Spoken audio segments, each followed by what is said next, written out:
So very good morning to all of you. So today will be the second class of dental implants, that is on dental implant maintenance. So here we'll be seeing little about the maintenance as well as the complications which you encounter while you are placing the implants, and also when it is in the maintenance phase. So these are the learning outcomes which we have discussed in the last class itself. So in this particular class we will be checking on the learning outcomes, the last two learning outcomes, that is the basic skills in managing the peri-implant diseases and designing an effective maintenance strategy for the implant patients. So coming on to the contents of this particular session, we'll go on with the introduction and the 5 success criteria for dental implants, establishing a practice protocol, and what are you going to do during this recall time, that is what are you going to focus on when the patient is on a recall visit, maintenance and recall, especially annually, what you're going to do, and the implant complications and how you're going to deal with them. You have certain implant complications like surgical complications, biologic and mechanical. So how are you going to deal each of them, and then we'll finish it with the conclusion. To start with, the use of dental implants, it has definitely revolutionized the treatment of partially and fully edentulous patients today. Implants have become a treatment approach for managing a broad range of clinical dilemmas due to their high level of predictability and the ability to be used for a wide variety of treatment options. But while in many cases there has been complications which are present when you are going to use dental implants, this may be associated with improper treatment plan, surgical and prosthetic execution, material failure and problems during the maintenance phase. So it is our duty to take care of all this, and especially during the maintenance phase there will be a lot of problems because the patient is left on themselves to maintain. They don't return back to you most of the times, but it is often mandatory that you insist them to visit a dentist during the maintenance phase, especially for the implants. So next, coming on to the success criteria of dental implant, Albertson, he's put on these 5 criterias to tell whether a dental implant placement is successful or not. So according to him, an individual unattached implant is immobile when tested clinically. So if it is in that case, then we are saying that dental implant placement is successful. Radiographs does not demonstrate any evidence of peri-implant radiolucency. Vertical bone loss is less than 0.2 mm annually following the implant's first year of service.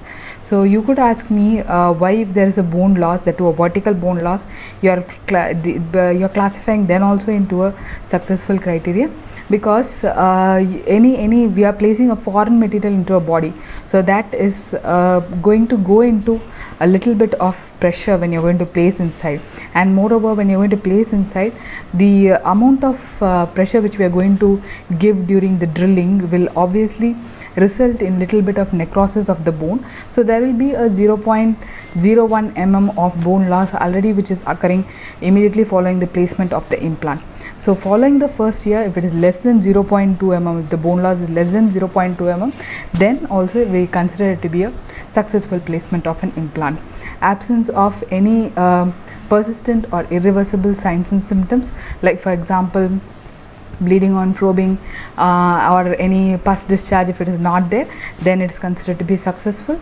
And at last, a success rate of around 85% at the end of 5-year observation period and 80% at the end of 10-year observation period. So if it is satisfying all these 5 criteria, then we say that the placement of the dental implants has been successful. Now coming on to establishing practice protocols when you are going to do implants, or when you have placed your implants. So every time go in for baseline assessments and then check the probing depth, check for the bleeding on probing, check for the occlusions, reassess this every 3 months for the first year. Radiographs at baseline 3 months and again at 12 months is mandatory. Radiographs every 1 to 2 years depending on the clinical finding and the maintenance frequency. So this has to be included in your practice when you are seeing your dental implants patient. Now coming on to the recall focus, that is what will you do during these recall visits.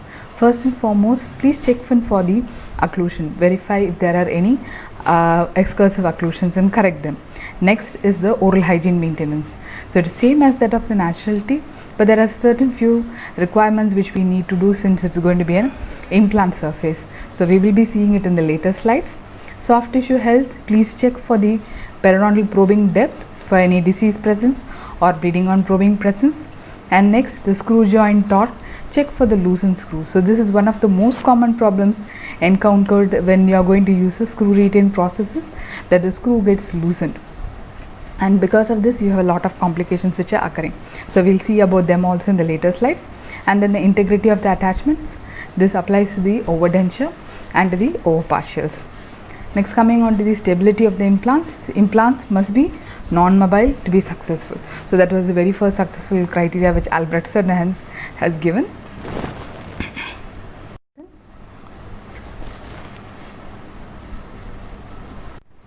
So for this you do have the hex devices which are present.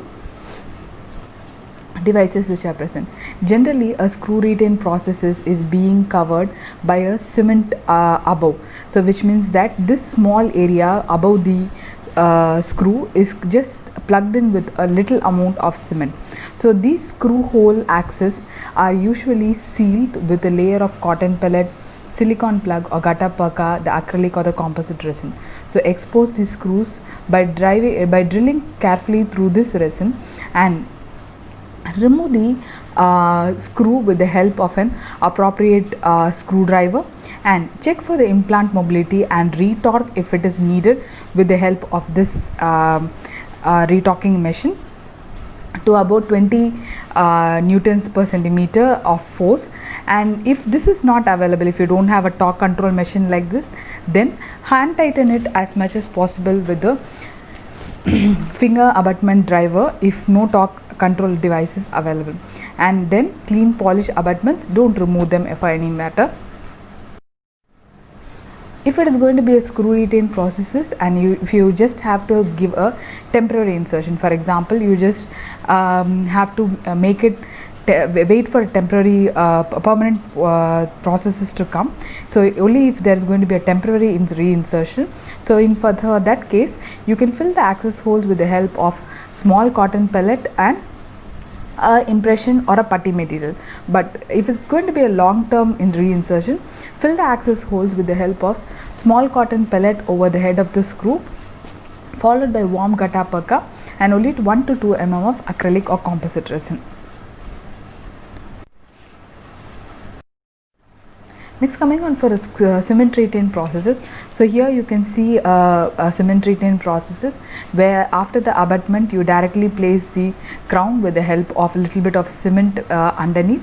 So for this case, single unit cases you usually don't, it is not retrievable and it is not removed. If it is a multiple unit case, usually removal is not indicated at all. If it is going to be a multiple unit case, carefully tap off with the crown remover if needed and check for the mobile implants, and if it is mobile just retorque them and replace the restoration with the help of provisional luting media and recheck the occlusion.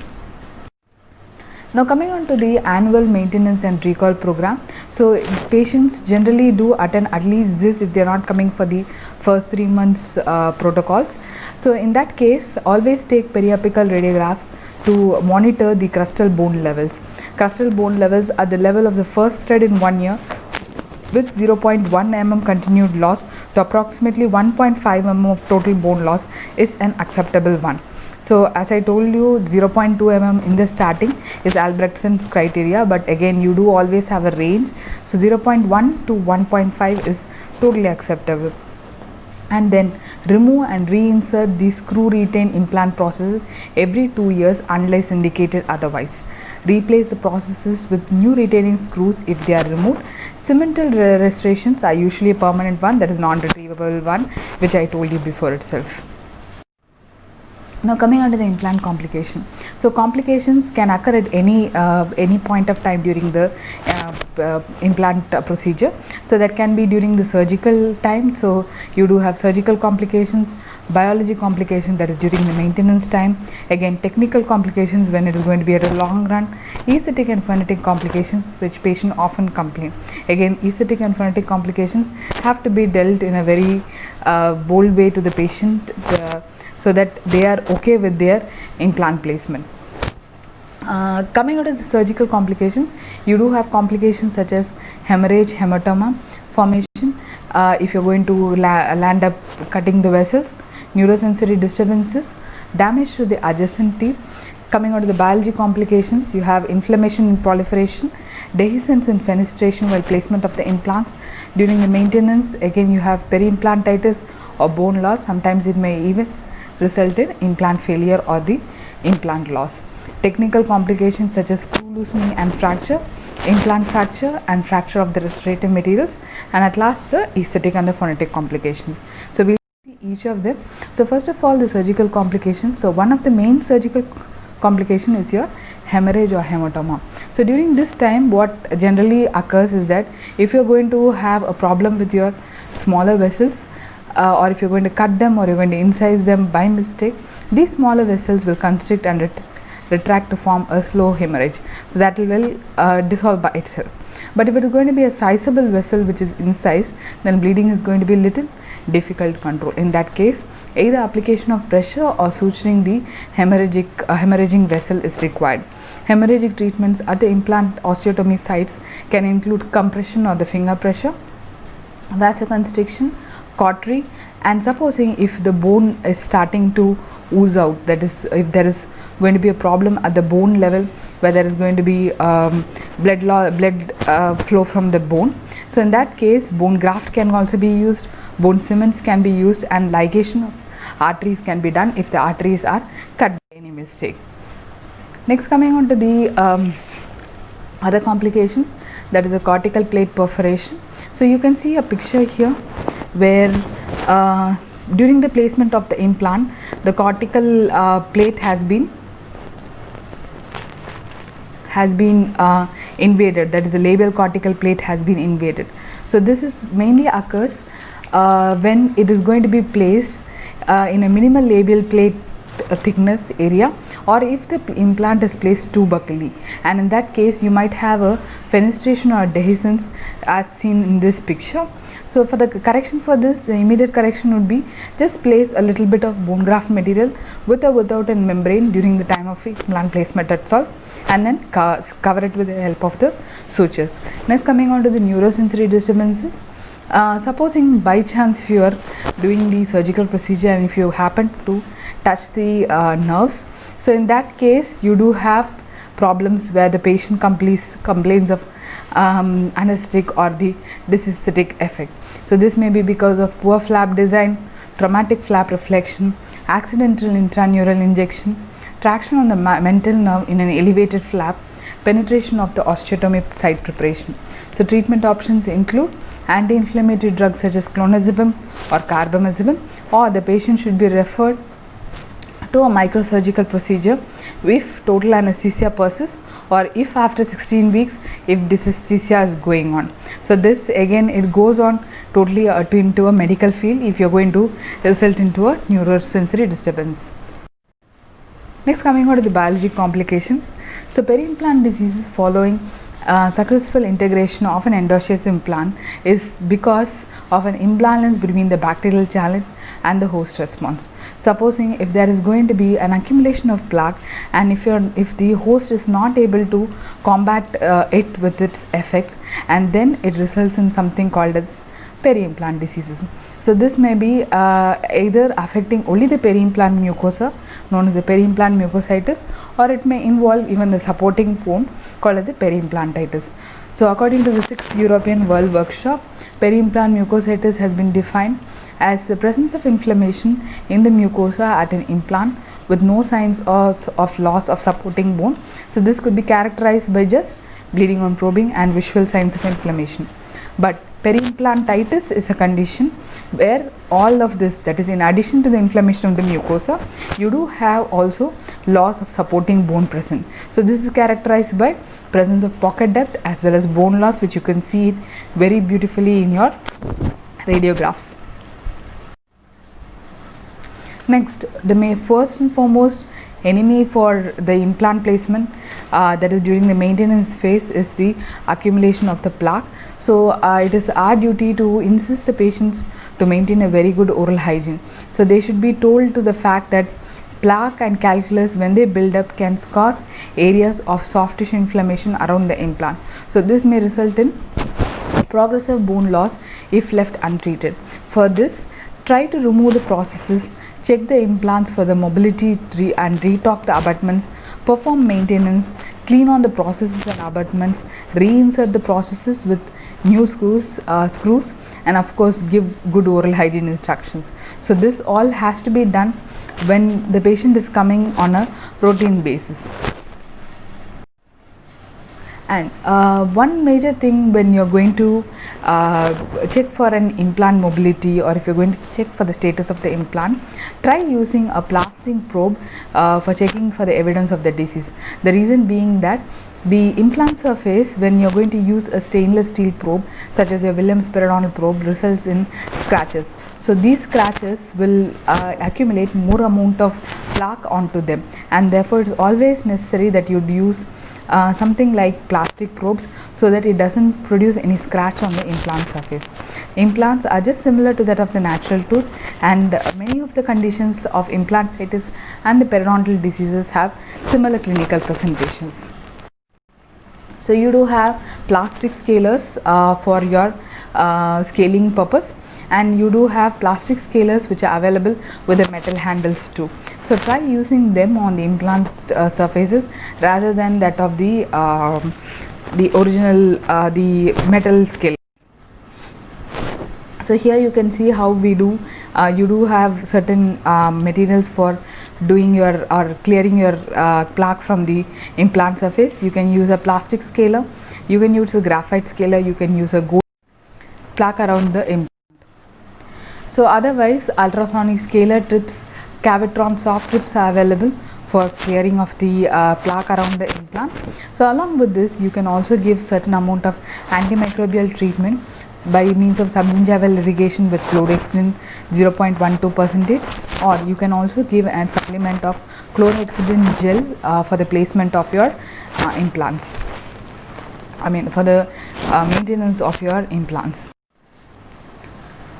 You do have Superfloss, which is excellent for treatment for all the implant restorations, or Butler Post Care Floss, excellent for the implant bars and the fixed hybrid processes. So here is the fixed hybrid processes.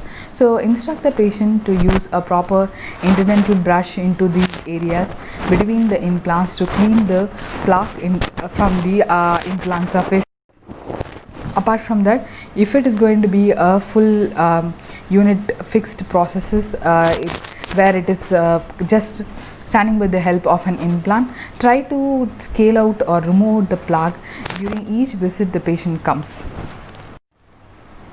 Now in specific, the treatment for the peri-implant diseases, if there is no bone loss, that is if there is going to be peri-implant mucositis like just bleeding on probing and inflammation around the tooth because of the bacterial plaque and calculus accumulation, they should be removed, and chemical plaque control is achieved with 0.12% of chlorhexidine applied topically every 8 to 12 hours for 15 days. The patient must also be instructed to as to how she can improve the oral hygiene. Their oral hygiene can be instructed to them. But if peri-implantitis is diagnosed, then the treatment will depend on the amount of bone which is lost and the aesthetic impact of the implant in question. So this was a decision tree which was given by Lang et al. So this is called as the cumulative interceptive supportive therapy, CIST, given by Lang et al. So in this case, if you feel that your implant, that is your the surface around the implant has a probing pocket depth of less than or equal to 3 mm, and if you have bleeding on probing presence or positive, but in that case you go in for the first treatment, your mechanical debridement and scaling and polishing. So this has been given assigned an acronym A. So if your pocket depth is around 4 to 5 mm, so in that case you can go in for both the treatments, that is mechanical debridement followed by antiseptic gel 0.1% of chlorhexidine twice daily for 3 to 4 weeks. The third one, that is if your pocket depth is more than 5 mm. So this is a little alarming. So in this case, if you have bleeding on proving positive, but your radiograph doesn't show any cratering, that is doesn't show any bone loss, then you can stick on only to the first two treatments, that is A plus B, that is mechanical debridement plus the antiseptic gel. But if you do have a little amount of cratering less than 2 mm, then you're going to go in for all the three treatment, that is A plus B plus your C, which includes your systemic or local antibiotic therapy. But in case if you have a bone loss of more than 2 mm, then in that case you're going to go for treatments A plus B plus C, at last followed by your D, that is your resective or regenerative surgery, depending on how your bone loss is. Suppose if it's going to be a one wall defect, then you go for a resective surgery. 2 wall defect, if needed resective or regenerative. 3 wall defect, then we go in for a regenerative surgery. So this is called as a cumulative interceptor supported therapy as put forward by Lang. Now coming on to the technical or the mechanical complications, this occurs when the strength of the material is no longer able to resist the forces that are being applied. As the material fatigues, they begin to stretch and bend. Ultimately, depending on the force, they will even fracture. Material in turn will lead to prosthetic complications such as loose, broken and failed restorations. So technical complications are of various types. So we will discuss on first on the implant fracture. So the main causes for this is the fatigue of the implant materials, weakness in the prosthetic design of the dimension. Balchi, he has listed 3 categories that may explain the implant fracture. Either it could be the design of the material, or it could be the non-passive fit of the prosthetic framework, or it could be the physiologic or the biomechanical overload that we are giving. Patients with bruxism, they are at higher risk for such events. Removal of implant is another problem, and this will already create a big large osseous defect in that area. Next, coming on to screw loosening. So this is one of the most common complaints which patient with screw retain processes complain. Usually this results in localized inflammation, loose restoration and discomfort. So here generally the prosthetic crowns with a screw retained device, they have a hex. They either have a slot or hex like this. You can see it on the picture. So this abutment requires a hex abutment driver or a large slot or a hex or a screwdriver to remove this screw away from the screw retain processes. For this you can use a raised hex, and this requires a wrench that fixes over this hex to remove it totally. So this way we are going to remove the loosened screw.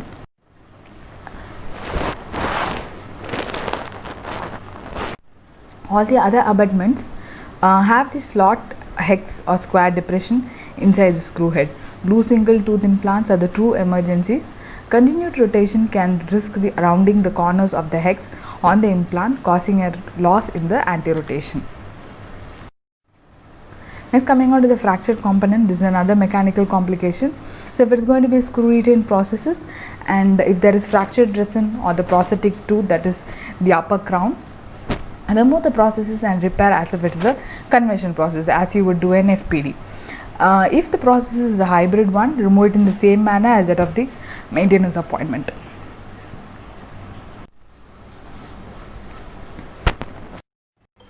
Next, coming on to the cemented processes, multiple unit restorations, carefully tap off the restoration with the crown removal and repair as indicated. Single unit restoration, if no screw access, drill and access through the occlusal surface to the abutment and remove the restoration. Repair or fabricate provisional as indicated. So to conclude, I would tell that endosseous dental implants are successful and predictable. Complications and failures do appear in a small way, but they are of significant factors. Keys to minimize implant related complication is to understand the causes and plan cases so that implant complications and failures associated with implants and processes are avoided. Maintenance and recall should be a major part of the supportive periodontal therapy for the dental implants. Thank you.